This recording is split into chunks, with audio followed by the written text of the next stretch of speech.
Hello curious people, अभी महाकुंभ का time चल रहा है और इससे रिलेटेड बहुत सारी बातें आ रही है। मैं पर्सनली बहुत क्यूरियस था कि महाकुंभ एक्चुअली क्यों होता है, क्योंकि मुझे ये बताया गया था कि इसके पीछे एक एस्ट्रोनॉमी छुपी रहती है। तो मैंने इस बारे में बहुत डिटेल में ढूंढा कि एग्जैक्टली महाकुंभ क्या होता है और इसके पीछे की मैथ या फिर एस्ट्रोनॉमी क्या है। तो आज की वीडियो में मैं महाकुंभ के पीछे की एस्ट्रोनॉमी के ऊपर डिस्कशन करूंगा कि वो कैसे वर्क कर रही है, उसमें क्या एडवांटेज और क्या डिसएडवांटेज है और कुछ और चीजें महाकुंभ के बारे में। तो चलिए शुरू करते हैं।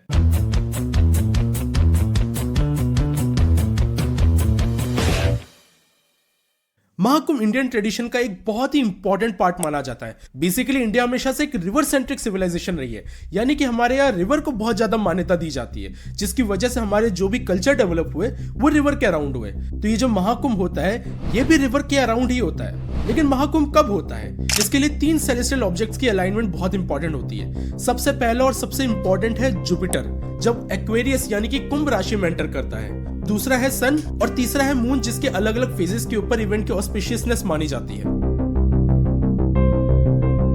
अब सबसे पहले जुपिटर के बारे में डिटेल में बात करते हैं। जुपिटर यहाँ पर सबसे इंपॉर्टेंट है क्योंकि महाकुंभ तभी मनाया जाता है जब जुपिटर कुंभ राशि में आता है। लेकिन वो कैसे आता है? जुपिटर की अगर हम लोग टोटल ऑर्बिट करने का टाइम निकाले तो वो होता है 11.86 ईयर्स, यानी कि अप्रोक्सीमेटली 12 साल।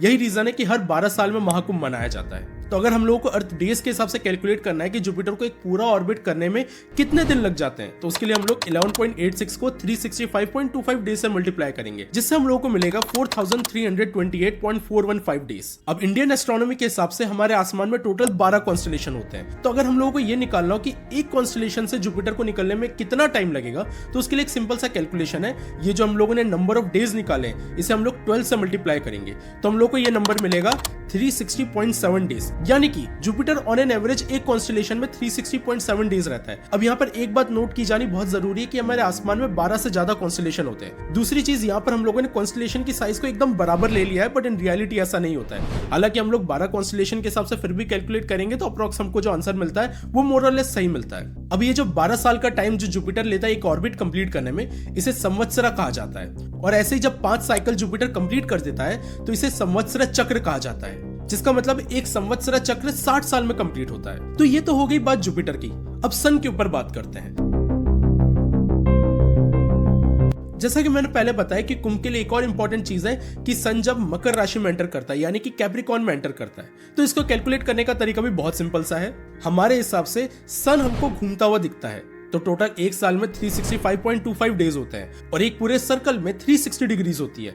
तो हमको ये जानना है कि एक दिन में सन कितना डिग्री मूव करता है, तो इसके लिए सिंपल सा फॉर्मूला लगाएंगे 360 डिग्री अपॉन 365.25 डेज, जिससे हमको पता चलता है कि सन एक दिन में 0.9856 डिग्री मूव करता है। ये अप्रोक्सीमेटली 1 डिग्री है, यानी कि एक दिन में sun on an average 1 degree move करता है। तो महाकुंभ के टाइम सन जब मकर राशि में एंटर करता है तो वो अराउंड 270 डिग्री के अराउंड होता है।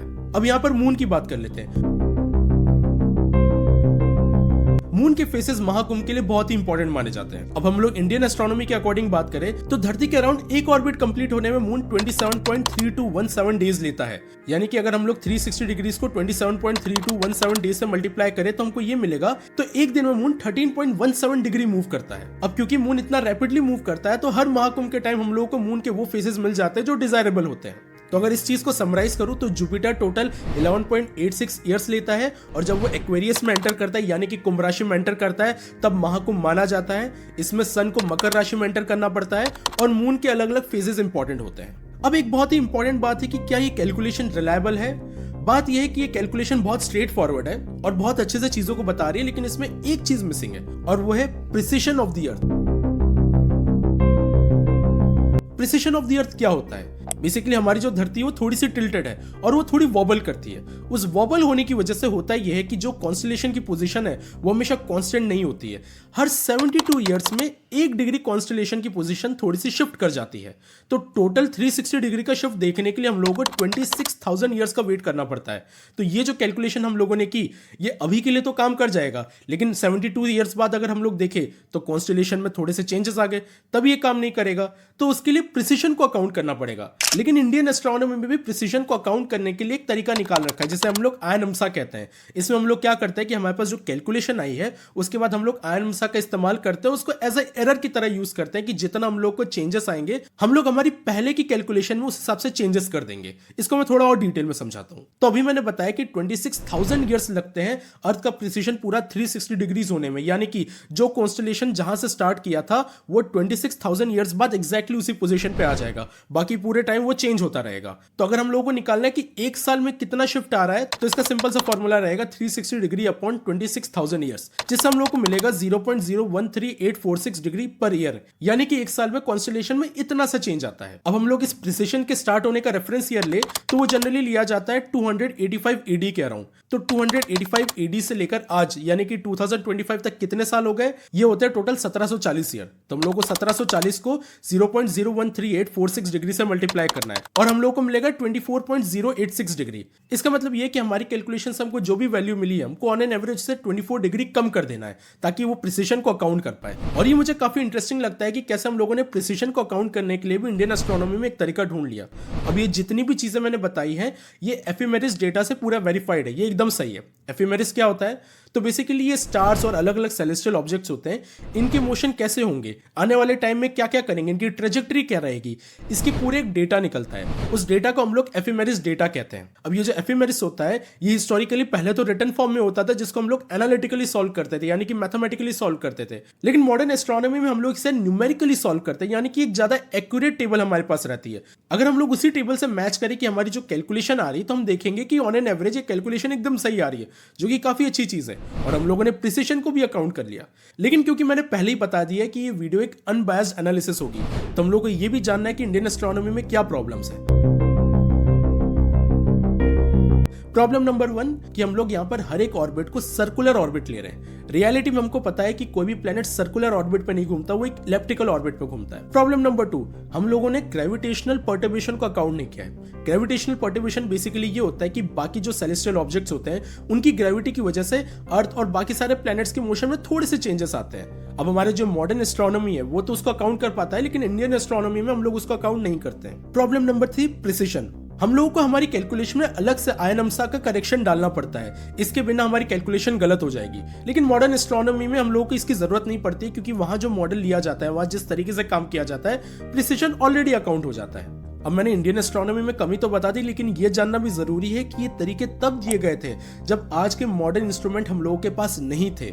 उस टाइम जब हम लोग आंखों से सिर्फ ऑब्जर्व करते थे, ऑब्वियसली कैलकुलेशन काफी रिलायबल थी और उसी टाइम ग्रेविटेशनल पर्टर्बेशन वगैरह इन सब चीजों को एकदम से अकाउंट कर पाना एकदम पॉसिबल नहीं था। तो इंडियन एस्ट्रोनॉमी को मैं उस चीज का मेरिट दूंगा। अब एक इंपॉर्टेंट बात है कि यहाँ तो मैंने पूरी एस्ट्रोनॉमी और मैथ बताई है कुंभ की।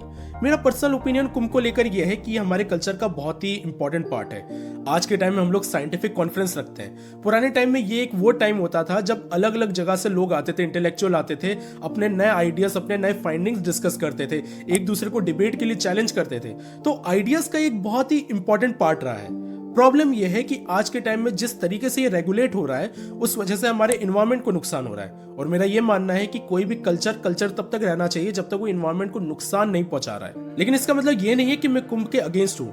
मैं ये कहना चाह रहा हूँ कि वहां पर इतने सारे लोग जा रहे हैं तो इतना वेस्ट जनरेट हो रहा है, रिवर इतनी पॉल्यूट हो रही है, इतनी सारी प्रॉब्लम हो रही है, हम लोगों को उसको अकाउंट करना पड़ेगा। क्योंकि जैसा कि मैंने पहले बताया, इंडिया में रिवर्स की बहुत इंपॉर्टेंट रही है, इसलिए हम लोग रिवर को भगवान का दर्जा देते हैं। लेकिन आयरॉनिकली इंडिया में ही रिवर की सबसे बुरी हालत भी रहती है। तो हम लोगों को ये देखना पड़ेगा कि महाकुंभ जैसे इवेंट्स जो हमारे कल्चर के इंपॉर्टेंट पार्ट है, वहां पर इतने रेगुलेशंस भी हो जो कि इंश्योर करे कि गंदगी ना हो।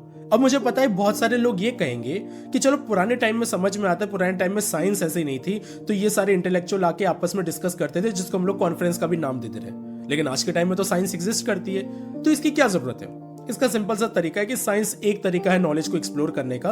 हम लोग बाकी सारे नॉलेज को एक्सप्लोर करने के तरीके को बाधित नहीं कर सकते। सबका अपना तरीका है नॉलेज को गैदर करने का और कहीं भी हम लोगों को रिस्ट्रिक्शन नहीं डालनी चाहिए। और बात तो वैसे ही हो गई कि कोल्ड प्ले के कॉन्सर्ट के बाद भी बहुत ज्यादा वेस्ट होता है। इसका मतलब ये थोड़ी है ना हम लोग कोल्ड प्ले के कॉन्सर्ट ही बंद कर दें। इसका मतलब ये है कि हम लोगों के रेगुलेशन बहुत टाइट होने चाहिए और हम लोग को इंश्योर करना चाहिए कि इस चक्कर में हमारे नेचर को कोई नुकसान नहीं पहुंचना चाहिए। एंड में मैं यही बोलूंगा कि आई होप आपको ये वीडियो काफी इंसाइटफुल लगी हो और आपने एक्चुअली में एस्ट्रोनॉमी और मैथ के बारे में समझा जो महाकुंभ के पीछे लगता है। हम लोग फिर से मिलेंगे अगली वीडियो में, तब तक के लिए स्टे क्यूरियस, कीप लर्निंग।